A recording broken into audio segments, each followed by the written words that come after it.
Hello, praise the lord everyone. प्रभु की स्तुति करता हूँ पुनः एक बार फिर से कि आपके बीच में आने का अवसर दिया। प्रभु की महिमा करते हुए एक बार फिर से आपके बीच में जकरिया की पुस्तक उसके 11वें अध्याय की ओर आपके ध्यान को केंद्रित करना चाहूंगा। मेरे प्रियो, जब आप 11वें अध्याय को पढ़ते हैं तो यहाँ प्रभु उन लोगों के विषय में बात कर रहा है, उन भ्रष्ट नेताओं के बारे में बात कर रहा है, उन अधिकारियों के बारे में बात कर रहा है जिनको एक जिम्मेदारी दी गई थी। कल हमने इस विषय में पढ़ा था और प्रभु कहता है कि मैं अपने लोगों को छुड़ाने के लिए उतर आया हूं। मैं उनका उद्धार करूंगा, मैं उनको छुटकारा दूंगा और ये प्रतिज्ञा मैं करता हूं। लेकिन आगे 11वें अध्याय में जब आते हैं तो यहाँ पर अत्याचारियों के पतन के बारे में जिक्र हमको मिलता है। अक्सर हम सोचते हैं कि जो कुछ किया जा रहा है, जो जो अधिकार, जो पद, जो मान प्रतिष्ठा मुझको दी गई है, तो मैं जो चाहूं वो कर सकता हूं क्योंकि अधिकार तो मेरे हाथ में है, पावर तो मेरे हाथ में है और मैं अपनी इच्छा शक्ति के अनुसार सब कुछ कर सकता हूं क्योंकि मैं ही सर्वे सर्वा हूं, मैं ही सर्वोच्च हूं। लेकिन हम ये भूल जाते मेरे प्रियो कि जिंदगी के सफर में जो जीवन प्रभु ने मुझे दिया है, कोई तो है जिसने मुझे जीवन दिया है, वो है परमेश्वर। जिसने मुझे एक जिम्मेदारी दी है, एक ओहदा दिया, एक पद दिया है, एक अधिकार दिया है। लेकिन उन पद और अधिकार का कहीं दुरुपयोग तो नहीं हुआ। कहीं ऐसा तो नहीं कि मैंने अपने उन जिम्मेदारियों को दूसरों को दबाने के लिए, दूसरों का अहित करने के लिए ज्यादा उपयोग किया है। तो परमेश्वर उस समय के लोगों में, जब जकरिया अपने लोगों के बीच में परमेश्वर के उस संदेश को दे रहा है, तो वो ये बता रहा है कि मत भूलो कि प्रभु का ध्यान तुम्हारी ओर नहीं। अक्सर हम सोचते हैं कि हमें देखने वाला कौन है, मुझे अधिकार दिया गया, जिम्मेदारी दी गई है, तो मुझे कौन देख सकता है। लेकिन स्मरण रखें, स्वर्ग का परमेश्वर जिसकी निगाहें मेरी और आपकी ओर हैं। याद करिए कितने ऐसे ओहदे पर बैठे हुए शख्स हुए जिनकी जिंदगियां आज तमाम हो गई हैं, जो आज एक गहरी नींद में सोए हुए हैं। और एक समय आएगा मेरे प्रियो, जिसे जीवन मिला है उसको एक गहरी नींद में जाना स्वाभाविक है। ये हम अपनी जिंदगी में कदापि नहीं भूलें। लेकिन इस जिंदगी के सफर में रहते हुए जो जिम्मेदारी, जो अधिकार, जो पद प्रतिष्ठा, मान और सम्मान प्रभु ने मुझे दिया है, उसका उपयोग हम कैसे कर रहे हैं? क्या दूसरों की भलाई के लिए, या सिर्फ अपनी भलाई के लिए, या सिर्फ अपने स्वार्थ के लिए? ये एक सोचने का विषय है। जकरिया उन्हीं बारे में यहां वर्णन कर रहा है। वो कह रहा है कि उन अत्याचारियों का पतन होना निश्चित है। जब हम वचन को पढ़ते हैं तो कई ऐसे सांकेतिक भाषाओं का या सांकेतिक चिन्हों का वर्णन किया गया है। जब हम वचन को पढ़ते हैं तो यहाँ पर कुछ लबालोन के वृक्षों का, देवदारों के वृक्षों का, सनोवारों के वृक्षों का वर्णन किया गया है और बाशान के बांज वृक्षों का वर्णन किया गया है। प्रभु कहता है, जकरिया कह रहा है कि तुम हाय हाय करो क्योंकि अगम्य वन काटा गया है या काटा जाएगा। ये किस ओर इंगित किया जा रहा है? ये उस ओर इंगित किया जा रहा है कि ये जो बड़े बड़े वृक्षों का जिक्र जिक्र किया जा रहा है, प्रभु जकरिया के माध्यम से उन भ्रष्ट नेताओं की ओर, उन पद और उच्च अधिकारियों को जिनके विषय में वचन बताता कि प्रभु ने अपने लोगों के लिए एक सही दिशा में चलाने के लिए उनको जिम्मेदारी दी थी कि वे उनको गुमराह ना करें पर एक सही मार्ग पर लेकर जाएं। लेकिन उन्होंने अपने जीवन में प्रभु के दिशा निर्देशों को पूरा ना करते हुए एक ऐसे अनुचित कामों को किया, लोगों को गुमराह किया और उनके जीवन में जितना भी कष्ट ला सकते थे उन्होंने वो कष्ट किया और सिर्फ अपने जीवन के बारे में या अपने ही स्वार्थ की बातों को वो करते रहे। प्रभु ऐसे लोगों से कहता है, प्रभु ने उन अत्याचारियों के पतन की बात करता, वो कहता कि मैं ऐसे वृक्षों को काट दूंगा जो अपने आप को बहुत ऊंचा समझते हैं। और ऐसा हुआ भी। प्रभु का वचन बताता कि प्रभु ने ऐसे लोगों को उनके उनके जीवन में उनके दंड को भी दिया। लेकिन जब हम आगे वचन को पढ़ते हैं तो दो चरवाहों का जिक्र है, दो लाठियों का जिक्र है, 30 चांदी के सिक्कों का जिक्र है। ये आने वाले उस मसीह के बारे में वर्णन है और उसके जीवन में क्या कुछ होने जाएगा उसका वृत्तांत जकरिया यहाँ प्रारंभ में करता है, जो सब कुछ घट चुका है। लेकिन जब हम दो चरवाहों का वर्णन पढ़ते हैं तो ये दो चरवाहे वे हैं जो अच्छे और बुरे चरवाहे हैं। वे अच्छे चरवाहे जिन्होंने अपने जीवन में अच्छा कार्य किया, लेकिन बुरे चरवाहे जिन्होंने अपने जीवन में बुरा कार्य किया और उनका प्रतिफल उनको मिलता। वचन कहता है कि मेरे मेरे परमेश्वर यहोवा ने यह आज्ञा दी, घात होने वाली भेड़ बकरियों का चरवाहा हो जा। प्रभु कह रहा है कि जो घात होने पर हैं, जिनको मैं दंड देने पर हूं, जिनका मैं पतन करने पर हूं, तू उनका चरवाहा हो जा। और वो एक चरवाहा नियुक्त करता है। फिर आगे कहता है, उनके मोल लेने वाले उन्हें घात करने पर भी दोषी नहीं ठहराते, और उनके बेचने वाले कहते हैं, यहोवा धन्य है, हम धनी हो गए हैं, और उनके चरवाहे उन पर कुछ दया नहीं करते। यहोवा की यह वाणी है। जब आप इस वचन को पढ़ेंगे तो यहाँ पर हम अच्छे और बुरे चरवाहों के जिक्र का वर्णन हम पाते हैं। आगे हम पढ़ते हैं तो यहाँ पर हमें कुछ ऐसा वर्णन मिलता है कि और मैंने दो लाठियां ली, एक का नाम मैंने अनुग्रह रखा, दूसरी का नाम मैंने एकता रखा। इनको लिए हुए मैं उन भेड़ बकरियों को चराने लगा। मैंने उनके तीनों चरवाहों को 1 महीने में नष्ट कर दिया, परंतु मैं उनके कारण अधीर था। जकरिया जो है वो एक प्रतीकात्मक रीति से प्रभु के संदेश को देने का प्रयास कर रहा है।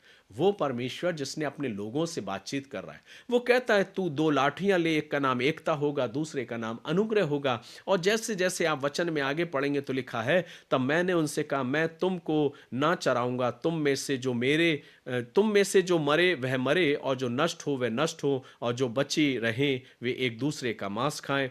मैंने अपनी वह लाठी तोड़ डाली जिसका नाम अनुग्रह था, कि जो वाचा मैंने सब जातियों के साथ बांधी थी उसे तोड़ूं, और वह उसी दिन तोड़ी गई। और इससे दिन भेड़ बकरियां जो मुझे ताकती थीं, उन्होंने जान लिया कि यहोवा का यह वचन है। तब मैंने उनसे कहा, यदि तुमको अच्छा लगे तो मेरी मजदूरी दो, और नहीं तो मत दो। तब उन्होंने मेरी मजदूरी में चांदी के 30 टुकड़े तौल दिए। प्रभु ये संदेश उस समय के लोगों के, उन अगुओं के बारे में वर्णन कर रहा है जिन्हें प्रभु के मंदिर की सेवकाई, प्रभु के मंदिर की और उन धार्मिक कामों की या अनुष्ठानों की जिम्मेदारी प्रभु ने सौंपी थी। लेकिन प्रभु कहता है कि चूंकि मैंने अनुग्रह और एकता की लाठी दी थी, लेकिन उन्होंने मेरे अनुग्रह को तुच्छ जाना, उन्होंने मेरे अनुग्रह को नहीं समझा, और इसलिए मैंने उस लाठी को तोड़ दिया। आगे वो कहता है कि मैंने कहा कि तुम मेरी मजदूरी को क्या दोगे, और उन्होंने 30 चांदी के सिक्के तौल दिए। जब इस वचन को हम पढ़ते हैं तो ये वचन मुझे उस ओर केंद्रित करता है कि किस प्रकार से जब प्रभु इस संसार में आया, जैसा कि हम पढ़ चुके 9वें अध्याय में, कि आगामी राजा कौन है, वो मसीहा जो आने वाला था वो आ चुका था। अपने लोगों के बीच में डेरा किया, उन्हें छुटकारा दिया, लोगों के बीच में प्रभु के मार्ग को उसने सिखाया, स्वर्ग की बातों को उसने किया, लेकिन बहुतों ने उसको ठुकरा दिया। वो अनुग्रह को, जो अनुग्रह देने के लिए वो आया था, उन्होंने उसको ठुकरा दिया, और उसके बदले में जो तौला गया वो 30 चांदी के सिक्कों में तौल दिया गया। जैसा कि यहूदा इस्करियोती जाता है और उसे पकड़वाने के लिए 30 चांदी के सिक्के में उसे बेच डालता है। आगे जब हम वर्णन पढ़ते तब लिखा, तब यहोवा ने मुझसे कहा, इन्हें कुम्हार के आगे फेंक दे, ये क्या वह ही भारी दाम है जो उन्होंने मेरा ठहराया। तब मैंने चांदी के उन 30 टुकड़ों को लेकर यहोवा के घर में कुम्हार के आगे फेंक दिया। तब मैंने अपनी दूसरी लाठी जिसका नाम एकता था इसलिए तोड़ डाली कि मैं उस भाईचारे के नाते को तोड़ डालूं जो यहूदा और इज़राइल के बीच में है। वो परमेश्वर जो कुछ करने पर था मेरे प्रियो, जो मसीहा आने वाला था, जो अपने लोगों के बीच में डेरा करने वाला था, जिनके लिए वो उद्धार की योजना बन के आया था, एक उद्धार की किरण बन के आया था। प्रभु कहता है कि लोग मुझे ठुकरा देंगे, लोग मेरे उस उद्धार को, उस एकता की लाठी को, जिसके विषय में वचन कहता कि वो मसीहा जो आने वाला था, जिसके अनुग्रह को लोग ठुकरा देंगे, ऐसे मसीहा को जिसको 30 चांदी के सिक्कों में बेच दिया जाएगा, फिर वही चांदी के सिक्कों को उस मंदिर में फेंक दिया जाएगा। वो सब कुछ जकरिया वृतांत करता है, और वो सब कुछ हम होते हुए देखते हैं। कैसे यीशु मसीह को पकड़वाया जाता है, 30 चांदी के सिक्कों में उसे बेच दिया जाता है, बाद में फिर वही सिक्कों को उस मंदिर में फेंक दिया जाता है। सब कुछ जो कुछ कहा गया वो पूरा होता है। और तब वचन कहता, तब यहोवा ने मुझसे कहा, अब तू मूढ़ चरवाहे के हथियार ले ले, क्योंकि मैं इस देश में एक ऐसा चरवाहा ठहराऊंगा जो खोई हुई को ना ढूंढेगा, ना तितर बितर को इकट्ठी करेगा, ना घायलों को चंगा करेगा, ना जो भली चंगी है उनका पालन पोषण करेगा, वरन मोटियों का मांस खाएगा और उनके खुरों को फाड़ डालेगा। हाय उस निकम्मे चरवाहे पर जो भेड़ बकरियों को छोड़ जाता है, उनकी बाहां और दाहिनी आंख दोनों पर तलवार लगेगी, तब उनकी बाहां सूख जाएगी और उसकी दाहिनी आंख फूट जाएगी। जब इस वृतांत को हम पढ़ते मेरे प्रियो, जब इस अध्याय को पढ़ते हैं, तो परमेश्वर का आत्मा मुझे और आपको इस बात को सिखाता है कि जकरिया ने वो सब कुछ कहा जो कुछ घटने जा रहा था। परमेश्वर अपने लोगों के बीच में अपने आने वाले मसीहा के बारे में वर्णन करता है। वो मसीह आ चुका था, लोगों ने उसे स्वीकार नहीं किया, वो लोगों के बीच में अपने अनुग्रह और उद्धार की योजना को प्रकट कर रहा था।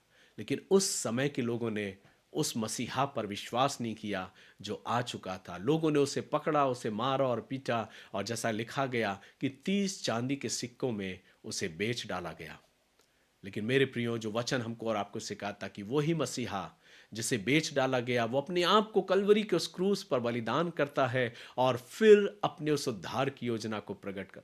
आज हम और आप जो इस माध्यम से बैठे, इसके पीछे एक उद्देश्य क्या है कि हम और आप बैठकर प्रभु के वचन का मनन कर रहे हैं। इसके पीछे का उद्देश्य ये है कि हम उन बातों को स्मरण करें जो कुछ भविष्यवक्ताओं के द्वारा कहा गया। वो मसीहा जो आ चुका था, जिसने अपने आप को बलिदान किया, लेकिन वो मसीहा फिर से आने वाला है। मैं बार बार इस बात को दोहरा रहा हूं आपके बीच में कि हम और आप अपने आप को इस दुनिया की चकाचौंध में खो ना डालें। हम अपने आप को दुनियावी और धार्मिक कर्मकांडों में उलझाकर नहीं रख दें, लेकिन अपने जीवन का अवलोकन करें, अपने आप को प्रभु के सम्मुख लेकर आए और उस आगामी राजा के लिए जिसका दोबारा आगमन होने जा रहा, मेरे प्रियो, हम उस आगामी राजा के लिए अपने आप को तैयार करें। क्योंकि वचन कहता है कि वो कहता है कि मैं बहुत शीघ्र आने वाला हूं। क्या हम और आप उस अपने आगामी राजा के लिए जो दोबारा आने वाला है, अपने लाखों और करोड़ों दूतों के साथ, क्यों आ रहा है, उसके आने का उद्देश्य क्या है, और उसके आने के उद्देश्य के पीछे उसका मर्म क्या है, क्या आपको और मुझे मालूम है? अगर मालूम है तो अपने जीवन को उस अनुसार हम अपनी जिंदगी को जिए, अपने आप को तैयार करें और अपने आप को दुनियावी चकाचौंध में ना खोते हुए अपने आप को प्रभु के लिए तैयार करें कि जब प्रभु आए तो मैं और आप उसके सामने अपने घुटनों को टिकाकर उसकी इबादत कर सकें, उसका गुणानुवाद कर सकें। सो आइए हम अपने जीवनों का तैयार करें, अपने जीवनों को इस रीति से तैयार करें कि हम प्रभु से कहें, प्रभु जब तक आपने मुझे जिम्मेदारी दी है, उस जिम्मेदारी को मैं विश्वास योग्यता के साथ पूरा करना चाहता हूं, और उसके लिए आपका अनुग्रह मेरे ऊपर बना रहे, ऐसी मैं प्रार्थना करता हूं। और प्रभु जब आप आए तो मैं चाहता हूं कि हम सब प्रभु जो आप में मिलाए गए हैं, आप में जोड़े गए हैं, आपके साथ, आपके संग सर्वदा रहने पाए। इस आशा और इस विश्वास के साथ आज के इस मनन को मैं यहाँ विराम देता हूँ। प्रार्थना करता हूँ कि आई हम अपने जीवनों को तैयार करें, अपने जीवनों का निर्माण करें, और प्रभु ने जिसको जैसी जहाँ जिम्मेदारी दी है, जो पद, प्रतिष्ठा, मान और सम्मान और अधिकार दिया है, उसे दूसरों की भलाई के लिए, दूसरों की उन्नति के लिए और प्रभु के मार्ग को प्रशस्त करने के लिए अपने जीवनों का निर्वहन करें, ताकि हमारे जीवन भी आशीषित हो, लोगों के जीवन भी आशीषित हो, और हमारे जीवन से मसीह का प्रेम प्रकट हो। इस आशा और विश्वास के साथ आज मैं आपसे विदा लेता हूं। कल हम फिर मुलाकात करेंगे एक नए वचन के साथ। तब तक प्रभु आप सभी को संभाले। God bless you.